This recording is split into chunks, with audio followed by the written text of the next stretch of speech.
I raised 8 children alone. Today, none of them call me, ask how I am, or stop by. The house is empty. Silence has become my only companion. But perhaps there's still a way to heal everything that was broken. If this story interested you, don't forget to subscribe to our channel and tell us which city you're watching from. Let's continue. I promise this will be the best story you'll ever hear in your life. Coffee was steaming in the blue enamel mug when Mr. Anthony sat down on the weathered wooden porch. The sun had barely risen, but the old man already carried hours of work on his back. He contemplated the vastness of his land with tired eyes that no longer saw the same brightness as before. He breathed deeply, feeling the aroma of damp earth, mixed with the strong coffee that Claire used to prepare like no one else. Claire appeared at the door, her face marked by time and sun. In her calloused hands, she carried a plate with freshly made cornbread. "Your coffee's going to get cold, Anthony," she said with the serene voice that could calm any internal storm he might have. Anthony nodded without saying a word. He wasn't a man of many words, but his eyes spoke for him when they met Claire's. 28 years married, 8 children, and they still communicated in that silent language that only the two of them understood. The property was modest, an old farmhouse with a tin roof, a swept yard where chickens pecked freely, a generous garden tended by Claire, and several acres of land where Anthony cultivated corn, wheat, and beans. It was a simple life, but an honest one, built with sweat and perseverance. The children came one by one like the seasons. Jack, the oldest, already 27, was his father's right hand in the fields. Stern like Anthony, he carried on his broad shoulders the responsibility of being the firstborn. Mary, at 25, had inherited her mother's sweetness and her talent in the kitchen. Peter, 23, was the restless one, always wanting to know what lay beyond the boundaries of the farm. Anna, 21, had in her eyes sharp intelligence and the dream of studying in the city. The twins Joseph and John, 19, were inseparable and complementary. One spoke what the other was thinking. Lucy, 16, carried her mother's delicate beauty and her way of caring for everyone. And Martha, the youngest at 14, had the rebellion typical of her age and a fierce desire to prove her worth. The daily routine began before sunrise. Anthony and his sons went to the fields, while Claire and the daughters took care of the house, the garden, and the animals. Lunch was always served promptly at noon, when everyone gathered around the solid oak table that Anthony had made with his own hands when they married. "Dad, I'm thinking of going to the city to look for work," Peter said during one of these lunches. "The farm doesn't give us what we need anymore." Silence fell heavy as lead. Anthony chewed slowly, eyes fixed on his plate, as if he could find the right answer there. "Your place is here," he finally replied, his voice deep and definitive. "It always has been and always will be." Claire exchanged a worried look with Mary. She knew times were changing, that the children had different dreams, but she also knew her husband's stubbornness, his attachment to his roots, his fear of losing his children to a world he didn't understand. That night, when everyone had gone to bed, Claire sat beside Anthony on the porch.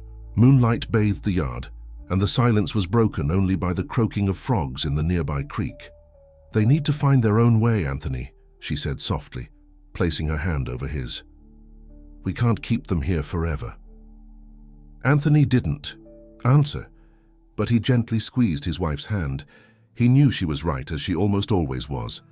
But the idea of seeing his children leaving one by one tightened his chest in a way he couldn't explain. The following days brought a change to the family's routine. Claire, always so strong and willing, began to feel unusual fatigue. At first, everyone attributed it to age and hard work. But when the dry cough set in, followed by the fever that came and went, worry took over the house. "It's nothing," Claire insisted, even when she could barely stand. "I just need to rest a bit." But time passed, and she didn't improve. Anthony, desperate, sought help in town. The doctor came, examined Claire, and left medicines recommending absolute rest. Mary took over her mother's responsibilities, coordinating her sisters in household chores, while Anthony and his sons worked double time to maintain the farm and still care for Claire. It was on a Sunday afternoon that Claire called Anthony to her side. The children had gone out to gather medicinal herbs in the woods, following the directions of the local healer. "Anthony," she said, her voice weak but serene, "promise you'll take care of them, that you'll understand when they need to leave." Anthony felt a lump in his throat. "You're going to get better, woman, and we'll take care of them together like we've always done." Claire smiled, that smile that always illuminated his darkest days. "Promise me, Anthony." He promised, tears finally breaking through the barrier of his hardness. He held Claire's hand between his, as if he could transmit his own strength to her. 3 days later, Claire departed this world. She left an immense void, and the smell of her herbal teas impregnated in the walls of the house. Anthony felt as if a part of him had gone with her. He returned from the burial with his 8 children, and a silence that weighed more than any burden he had ever carried. The house, once so alive with Claire's presence, now seemed a strange place, almost hostile. Anthony didn't know how to console his children when he himself could barely breathe from the pain. The girls cried in corners, the boys closed themselves off, and the routine, once so well organized by Claire, collapsed. Mary was the first to recover. With the same silent strength as her mother, she began to organize the house, to care for her younger siblings, to try to maintain some normality amid the chaos of absence. Anthony observed his daughter assuming her mother's role and felt a mixture of gratitude and guilt for placing such a weight on her young shoulders. At night, alone in the bed he had shared with Claire for so many years, Anthony allowed himself to cry. Silent tears that wet the pillow still smelling of her. During the day he maintained a firm posture, a closed countenance, few words. He didn't know how to express what he felt. He never knew. Claire was the one who translated his feelings, who softened his edges. Without her, he felt lost in himself.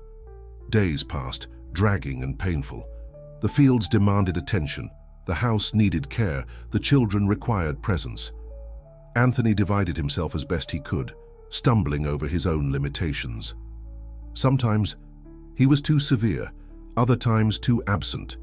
The love for his children was there, immense and constant, but it didn't always find the right way to manifest itself.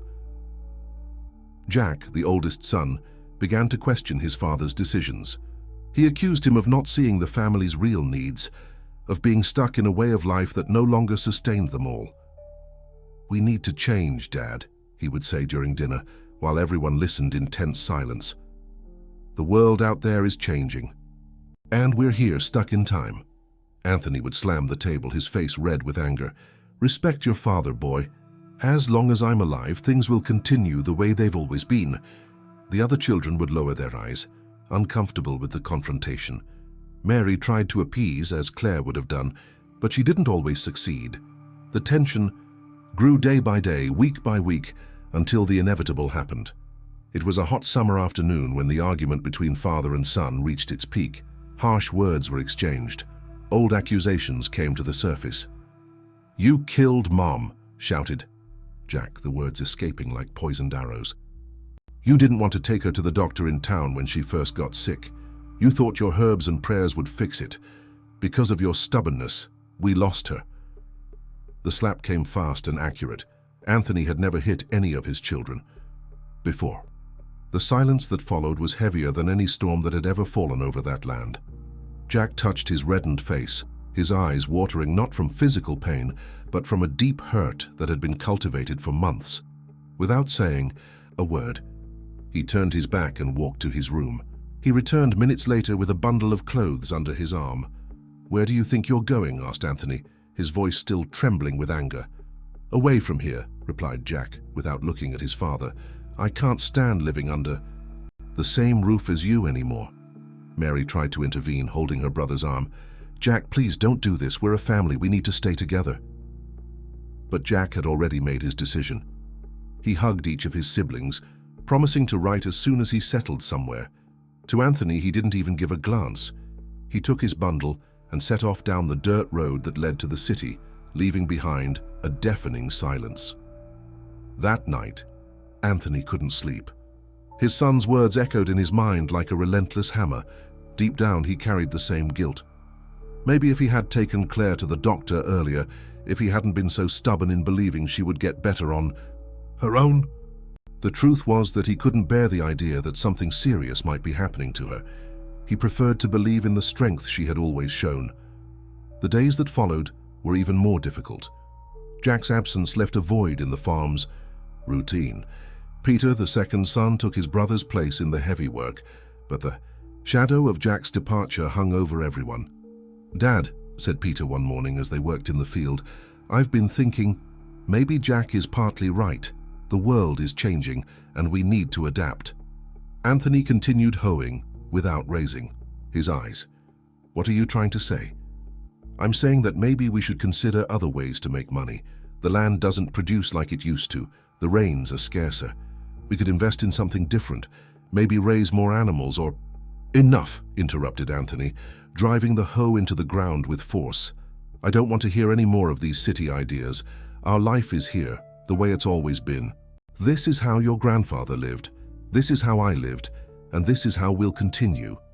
Peter didn't insist, but Anthony noticed that something had changed in his son's eyes. The seed of dissatisfaction had already been planted, and he feared he couldn't prevent it from germinating. At home, things weren't going well either. Anna, the most studious daughter, had received a scholarship to study in the city. When she announced the news during dinner, Anthony simply got up and went out to the porch without saying a word. Mary followed him, concerned. "Dad, this is a great opportunity for Anna. She's always dreamed of studying, of becoming a teacher." Anthony looked at the horizon, where the sun was setting in shades of orange and red. "First Jack, now Anna. Soon everyone will want to leave." "It's not leaving, Dad. It's seeking a better life. Isn't that what Mum wanted for us?" The mention of Claire made Anthony shrink, as if he had taken a physical blow. He remembered the promise he had made to her that Sunday afternoon. He had promised to take care of the children, to understand when they needed to leave. But how could he fulfill that promise when each departure tore a piece from him? In the end, he didn't have the strength to stop Anna from going. He said goodbye to her with an awkward hug and poorly articulated words of care. He watched her leave in Mr. Hank's wagon, who was going to the city to sell cheese, and felt as if a second child had died.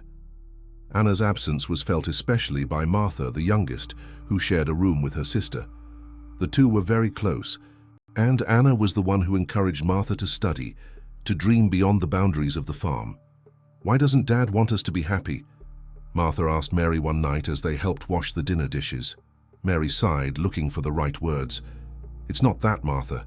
Dad is afraid of being alone, afraid that the world out there will hurt you. He only knows how to love, in his way, by protecting, by keeping everyone close. But he's achieving the opposite," murmured Martha. "The more he tries to hold on, the more we want to leave." Mary didn't answer. Deep down, she knew her sister was right. The months passed, and the farm gradually lost its life. Peter finally gathered courage and left for the city, where he found work in the auto repair shop owned by Mr. Hank's cousin. The twins, Joseph and John, followed their brother's example a few months later, getting jobs at a textile factory. With each departure, Anthony closed himself off more. He would spend entire days without saying more than half a dozen words to the daughters who still remained at home. At night, he would sit on the porch with an old notebook he had found among Claire's things. At first, he used it only to record the farm's accounts, what he planted and harvested.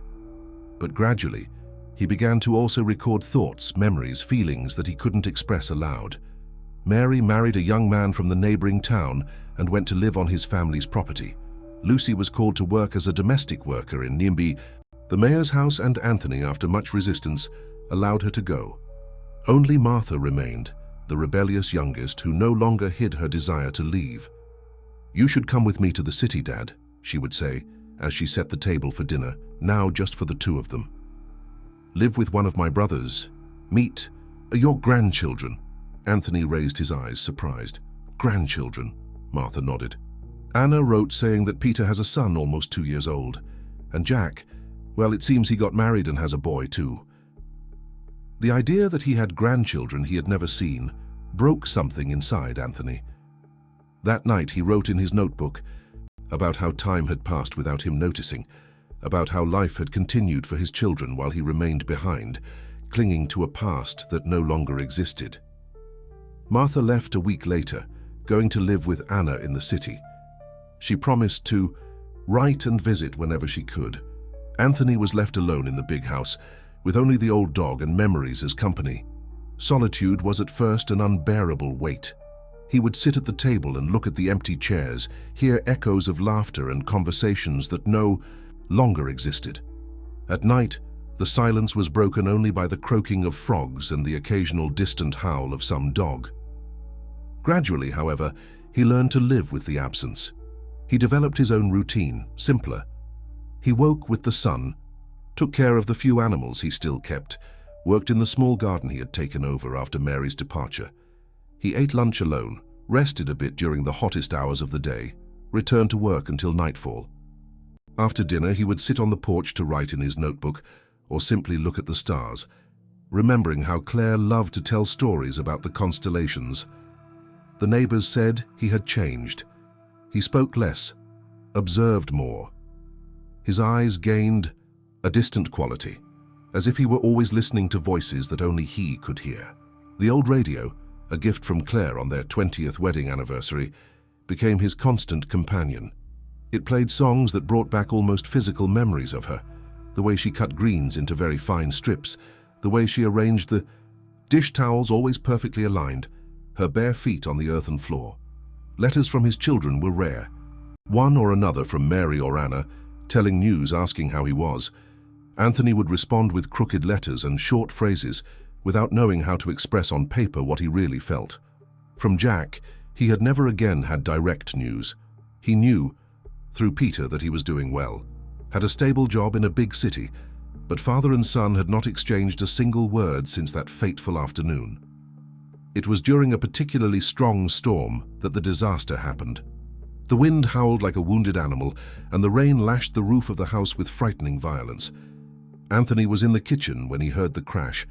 One of the old trees in the orchard, probably weakened by time, had fallen on part of the house, destroying the roof and part of the wall of the room that had once belonged to Anna and Martha. Without help, Anthony improvised as best he could. He covered the hole with an old tarp and slept in the living room, hunched on the narrow sofa. In the following days, he tried to repair the damage, but his carpentry knowledge was limited, and his strength was not what it used to be. The room became uninhabitable, with leaks that formed puddles on the floor and a persistent smell of mold that spread throughout the house. The pain in his back, which was already a constant companion, intensified after the efforts to fix the roof. Anthony didn't complain. After all, there was no one to hear his complaints. He only recorded in his notebook, between notes about the weather and the phases of the moon, that his bones seemed to be rebelling against him. One autumn morning, as Anthony was harvesting some vegetables in the garden, he heard the distant sound of an engine. He raised his eyes, shielding them from the sun with his calloused hand, and saw a car approaching on the dirt road. It was rare to receive visitors, even more so by car. The closest neighbors, Mr. Joe and Mrs. Teresa, came, on foot or by wagon when they needed something. The vehicle stopped in front of the house, raising a small cloud of dust. Anthony put down the basket of vegetables and walked slowly to the yard, curious and a little apprehensive. From the car stepped a tall man with an erect posture, wearing slacks and a short-sleeved shirt. It took a few seconds for Anthony to recognize in that man the boy who had once been his oldest son. "Jack?" The voice came out hoarse, hesitant. The man nodded without smiling. "Hello, Dad." They stood for a few moments in silence, measuring each other.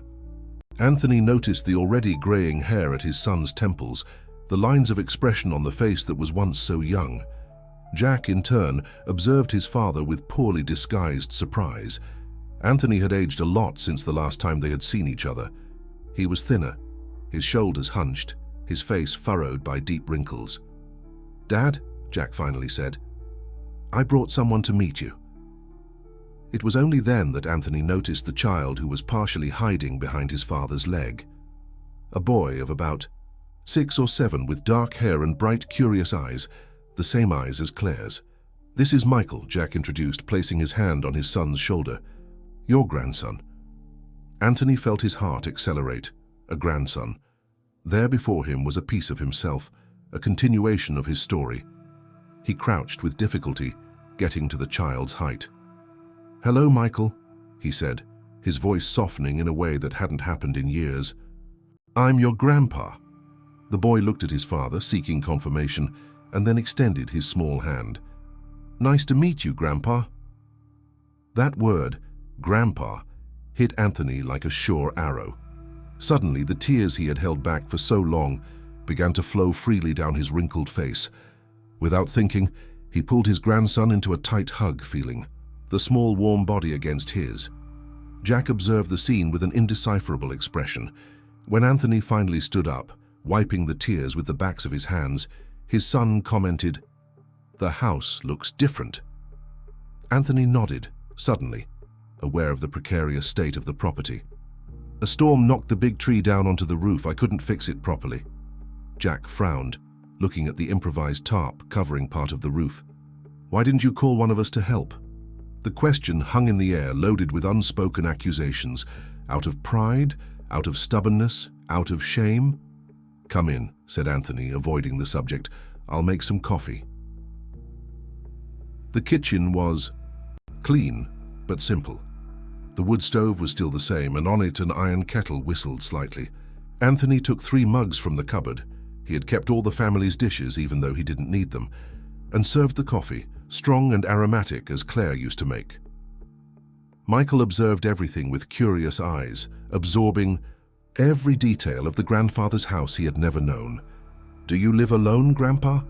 he asked, sitting at the big table that seemed out of place for just one person. "Yes, my son. Just me and Guardian, my old dog. He must be around somewhere, sleeping in some corner." "Where are my uncles and aunts?" "Dad said I have many." Anthony glanced quickly at Jack before answering. "They're all in the city. They followed their paths like your father." "And Grandma? Dad said she was very beautiful and made delicious cakes." The silence that followed was heavy. Jack intervened. "Your grandmother is in heaven, Michael. Remember I told you?" Michael nodded, serious. "Like the stars we see at night. The teacher said that some stars we see don't exist anymore, but their light still reaches us." The simplicity and depth of the observation caught Anthony by surprise. "That's right, my son. Your grandmother is like one of those stars. She's not here anymore, but her light still reaches us." The rest of the day passed in a strange dance of approach and distance. Anthony showed the property to his grandson, explaining how the watermill worked, how to plant corn, how to recognize when a fruit was ripe. Michael absorbed everything with genuine enthusiasm, asking questions that Anthony answered patiently. Jack followed them at a certain distance, intervening occasionally, but maintaining a polite reserve that didn't go unnoticed by Anthony. The fee, hurt from years ago, was still there, pulsing beneath the civilized surface.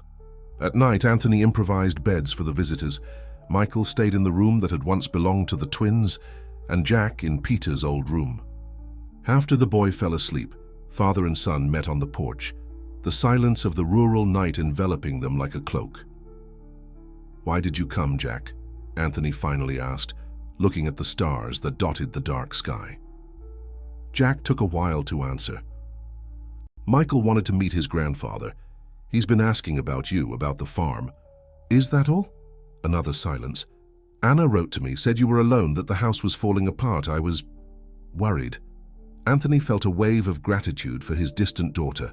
Even far away, she still took care of him in her own way. "How's your life in the city?" he asked, genuinely interested. "Good. I work as a manager at a transportation company. The wife, well, we separated 2 years ago. Michael stays with me on Thursdays and weekends." "I'm sorry." Jack shrugged. "It happens. We weren't happy together anymore." Another silence, this one more comfortable than the previous ones.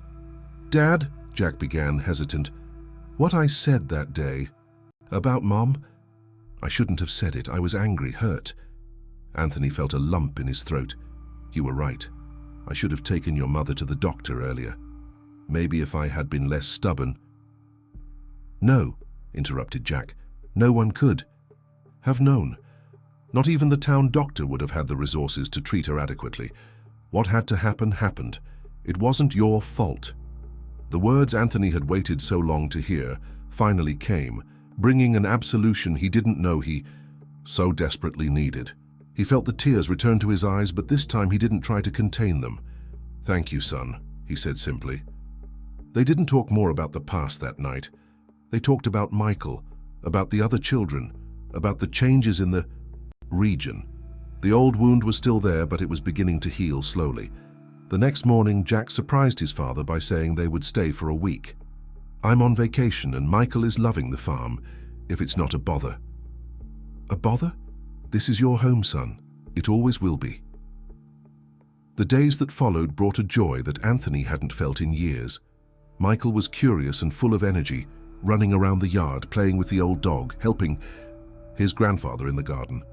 His enthusiasm was contagious, and even Jack seemed to relax gradually, setting aside the initial formality. One afternoon, while Michael was taking a nap after lunch, Jack proposed fixing the roof. "I brought some tools in the car. With your help, we can fix this before we leave." They worked side by side like in the old days. Anthony noticed that his son's hands, once calloused from farm work, were now softer, typical of someone who spends their days in an office. Still, Jack hadn't lost his skill, and under his leadership the roof was almost like new. "You were always good at this," Anthony commented as they rested in the shade of a mango tree. "You had a knack for carpentry since you were little." Jack smiled, a smile that reminded Anthony so much of his mother's that he felt a tightness in his chest. "I learned from the best." The day before their departure, a surprise. A car parked in front of the house, and from it stepped Anna, the studious daughter who was now a teacher in the city. She brought a basket with homemade bread and a tight hug for her father. "Jack, let me know you were here," she explained, her eyes shining with emotion. "I couldn't miss the chance to see you together again." That night, the four of them had dinner at the big table, and for the first time in years, the house seemed to come back to life. Hannah told about her work at the school, about her students, about how she thought of Anthony whenever she taught something new. Jack talked about the city, about the opportunities and challenges he had found far from the farm. Michael, enchanted with the aunt he had just met, showed everything he had learned with his grandfather in the last few days. Anthony observed everything in silence, his heart full. There were only 2 of his 8 children, but it was a start, a beginning of healing, of reconciliation. Before retiring, Anna handed her father an envelope. "It's from Martha," she explained. "She heard we were coming and asked me to deliver." Curiosed alone in his room, Anthony opened the envelope with trembling hands. Martha's letter was written in careful handwriting on scented paper. "Dear Dad, I heard that Jack visited you with Michael. This filled me with joy and hope. I always knew that one day our family would come together again. I've missed you so much. Life in the city is busy and full of opportunities, but sometimes I find myself dreaming of the silence of the farm, of the smell of fresh coffee in the morning, of your silent but constant presence. I want to ask for your forgiveness for having left so abruptly, for not having understood your reasons, your fear. Now that I'm older, I'm beginning to understand that love manifests itself in different ways, and that your way of loving was to protect us, even if that meant keeping us close. I'll visit soon. I have so much to tell you, so many stories to share. With love, your daughter, Martha." Tears ran freely down Anthony's face as he read and reread the letter. One by one, the wounds of the past were beginning to close. The children he believed he had lost forever were finding their way back, not to stay, he now understood, but to maintain the bonds that neither time nor distance had managed to completely break. The next morning, the goodbye was difficult, especially with Michael, who had become surprisingly attached to his grandfather. "Can we come back next vacation, Grandpa?" asked the boy, clinging to Anthony's waist. "Of course, my son, I'll be here waiting for you." Jack hugged his father, a strong and sincere hug that said more than any word. "Take care, Dad, and let us know if you need anything." Anna also said goodbye with a hug and the promise to return soon. Mary said she'll come next month, and Peter also wants to come with his family. Anthony stood on the porch, waving until the cars disappeared around the bend in the road. The house seemed strangely empty after the days of movement, but it wasn't the same oppressive emptiness as before. It was an emptiness full of promises, of possibilities. After the visit from Jack, Anna, and Michael, something changed in Anthony, as if a small flame, long dormant, had been rekindled in his chest. He began to reorganize the house, not just to receive possible visits, but for himself. He washed the good glasses that were kept in the high cupboard, opened the windows more frequently so that the air would circulate, swept the yard with a care he hadn't shown in a long time. One morning, as he walked through the orchard, he noticed the old rose bush that Claire had planted when they moved to the farm. It was dry, almost lifeless, abandoned like so many other things after she left. On an impulse, Anthony went to town and bought a new seedling. He planted it next to the old rosebush, talking softly as Claire used to do with the plants. "Let's see if you take, young lady," he murmured, watering the seedling carefully. It would be good to have roses here again. He cared for the new rosebush with an almost childlike hope, like someone expecting something to bloom inside and outside of themselves. It was a form of reconnection with the past, but also a step toward the future. Letters began to arrive more frequently. Anna wrote every week, telling about her work at the school, about how the students had become interested when she told them about her father's farm. Martha sent colorful postcards from different places. She was working as a sales representative and traveled a lot. Mary sent a photo of her 3 children, the grandchildren Anthony barely knew. Even Peter, always so reserved, sent a letter telling about his life at the auto repair shop and asking if his father needed any specific tools for repairs on the farm. One afternoon, as Anthony was organizing these correspondences in a special box, he heard the sound of a car approaching. His heart accelerated with the expectation of another visit, perhaps Mary with the grandchildren, as she had promised. But to his surprise, who got out of the vehicle was Lucy, the daughter who worked as a domestic worker in the mayor's house. "Lucy," he called, incredulous. His daughter was different, her hair shorter, her clothes more elegant, a posture he didn't recognize. "Dad," she replied, a hesitant smile on her lips. "I hope I'm not bothering you." "Never, my daughter. This is your home." Lucy advanced through the yard, looking around as if rediscovering the place. "It's different, more alive." Anthony nodded, feeling a strange pride. "I've been taking better care of things lately." They entered the house, and Anthony hurried to prepare coffee, while Lucy settled in the living room. There was a tension in the air, something unsaid that hung between them. "Anna told me that Jack was here," Lucy finally said, accepting the cup her father offered her. "With his son?" "Yes. Michael. A smart boy. Reminds me of his grandmother." Lucy smiled, but the smile didn't reach her eyes. "It must have been good to see them." "It was," agreed Anthony, sitting across from his daughter. "But something tells me you didn't come all the way here to talk about your brothers." Lucy lowered her eyes, staring at the coffee in her cup as if she could find courage there.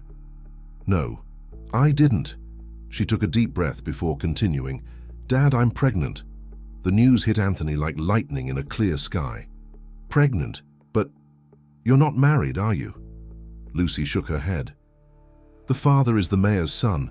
We were involved. When I told him about the baby, he suggested that..."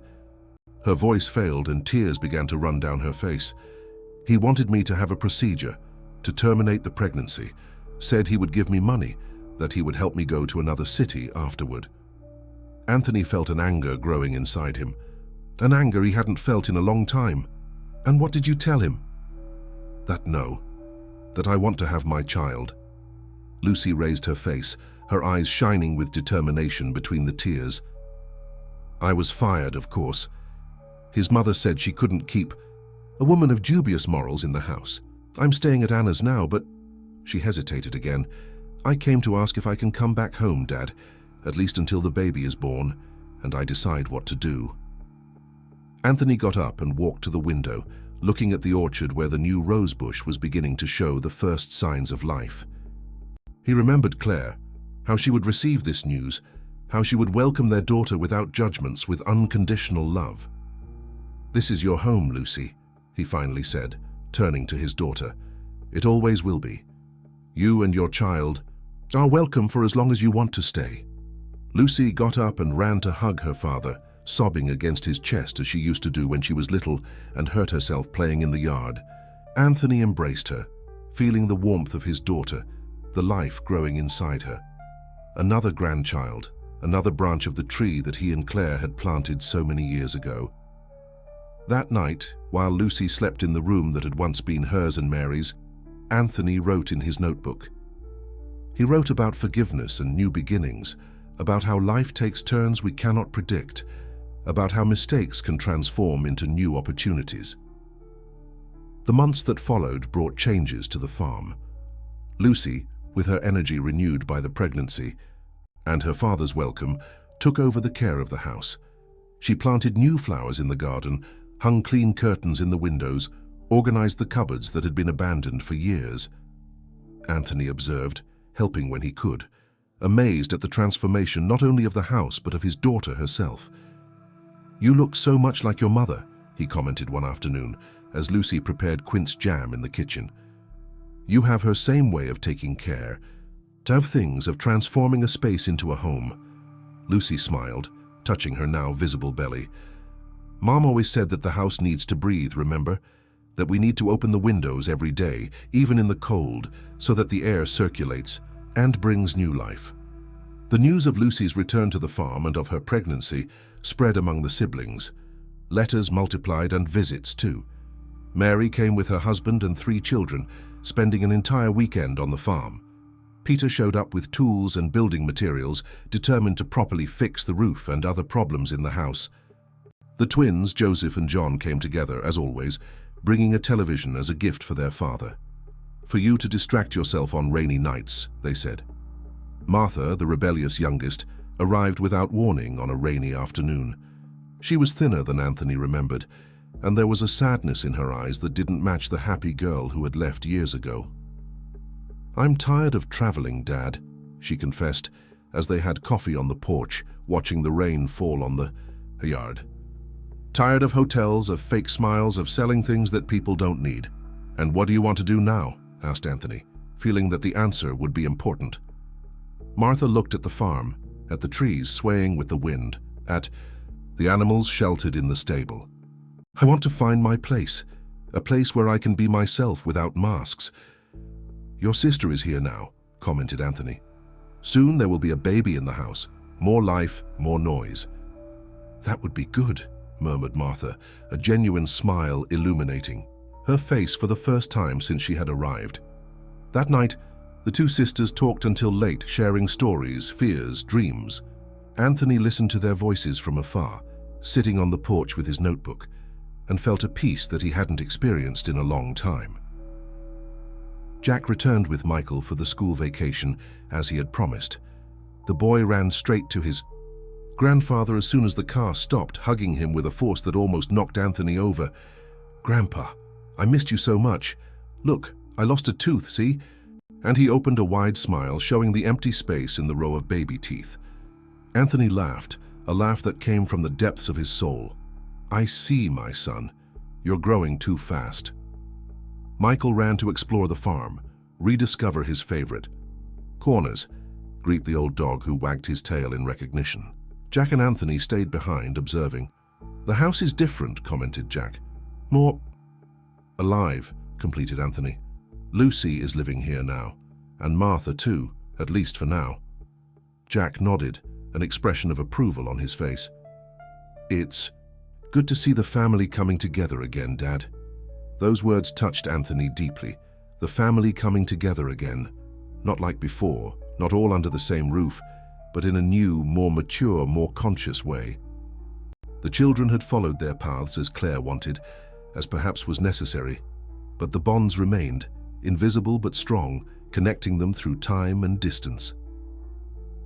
One afternoon, while everyone was gathered on the porch after lunch, Anna asked a question that caught Anthony by surprise. "Dad, I never really understood why you were so resistant when we started leaving home. What were you afraid of?" The silence that followed was heavy, All eyes turned to Anthony, waiting. He breathed deeply, seeking the right words. "When your mother left," he began, his voice low but firm, "I made a promise to her. I promised that I would take care of you, that I would keep you safe. In my mind, that meant keeping you close, protected. I feared the world out there, feared that it would hurt you, that it would corrupt you.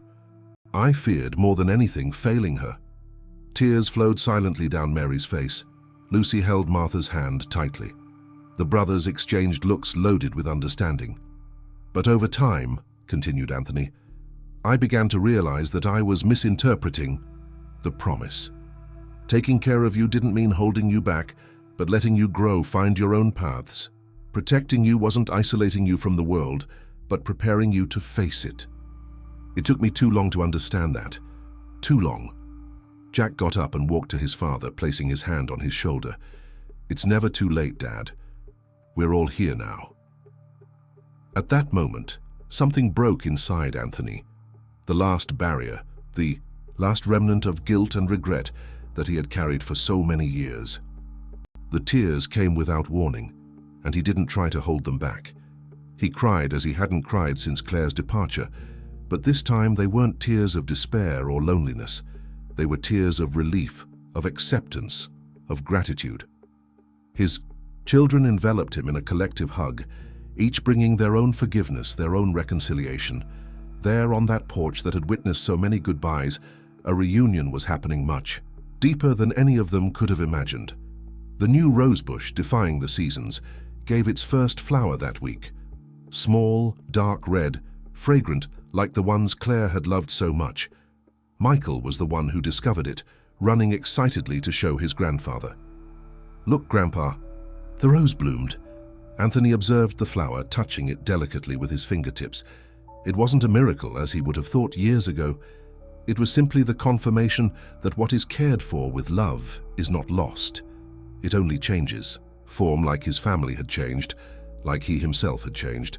Lucy's baby was born on a full moon night, a strong girl with vigorous lungs who filled the house with her healthy cry. Anthony, who waited in the living room with the other children who had come for the birth, felt his heart almost explode with joy when the midwife came out of the room announcing, "It's a girl! Mother and daughter are doing well." When he finally could enter the room, he saw Lucy reclined on the pillows, exhausted but radiant, holding a small bundle in her arms. He approached slowly, almost with reverence. "Want to hold her, Dad?" asked Lucy, extending the baby toward him. With trembling hands, Anthony took his granddaughter. She was so small, so perfect. She had dark hair like her mother, like Claire. "What will you name her?" he asked, his voice choked with emotion. Lucy smiled, her eyes shining with tears and joy. "Claire. I'll call her Claire, like Grandma." Anthony looked at the tiny granddaughter in his arms, at the little face still red from the effort of coming into the world, and felt that a cycle was completing itself. Life continued in a spiral, returning to known points but always at a different level, always evolving, always surprising. That night, sitting on the porch while the house slept, he wrote in his notebook that he would live it all again, without adding or taking away anything. The pains, the joys, the losses, the reunions, everything was part of the complex embroidery that was life. And he left the pages open, not for himself, but for whoever wanted to understand that there are absences that shape, new beginnings that renew, and loves that, even transformed by time, remain alive in the little things, in the way of folding a cloth, of preparing rice the right way, of watering plants with patience, of listening without interrupting. He wouldn't leave a material inheritance for his children. The land was tired, the house aged, but he would leave something much more valuable. Invisible roots that extended into those who learned, through love, to continue. Little Claire grew up surrounded by uncles, cousins, by the grandfather who told stories of the grandmother she never knew. Michael came during vacations, and the two became inseparable, running through the orchard, playing in the creek, discovering together the secrets of the farm. Anthony, now with less strength in his body but with more presence in his gaze, observed everything with a serenity that came from the deep understanding that nothing is truly lost. It only transforms, like the old rosebush that, nourished by Lucy and Martha's care, began to bloom again alongside the new one, creating a garden where before there was only abandonment. The neighbors said he had changed. He spoke more, smiled more. His eyes no longer had that distant quality, lost in the past. Now they looked forward to the future that unfolded in the form of his grandchildren, in the form of the family that, though scattered, had found a new way to remain united.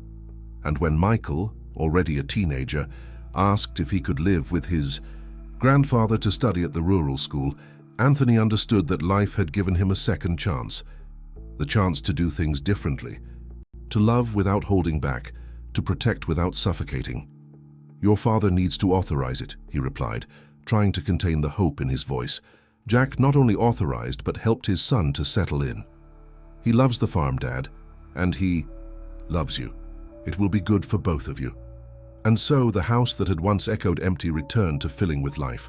Not like before, nothing is ever exactly like before, but in a new, unexpected, and equally precious way. Anthony, sitting on the porch with his grandson as they watched the sunset, felt complete in a way he hadn't felt in decades. It wasn't a perfect completeness without cracks. It was a completeness that included the breaks, the failures, the regrets, and transformed them into part of the beauty of the whole. "Grandpa," said Michael, looking at the sky that was beginning to show the first stars, "do you think Grandma Claire can see us from somewhere?" Anthony smiled, recalling what Michael himself had said years ago when he was still a child, about stars that no longer exist, but whose light still reaches us. "I think so, Michael. Not as a spirit that observes, perhaps, but as a light that continues traveling through the universe long after its source has gone out. A light that reaches us when we least expect it, in moments of silence, in gestures of affection, in the small things we do without thinking, and that carry her mark." Michael nodded, satisfied with the answer. They remained in silence for a long time, grandfather and grandson, connected by something deeper than words, more lasting than time, stronger than absence. The new rosebush, now robust and exuberant, swayed gently with the night breeze, its flowers perfuming the air with a fragrance that brought memories of a past that somehow was still alive in the present. Dear listeners, we hope that Anthony's story and his family has touched your hearts. To continue this emotional journey, we've prepared a special playlist with equally captivating stories.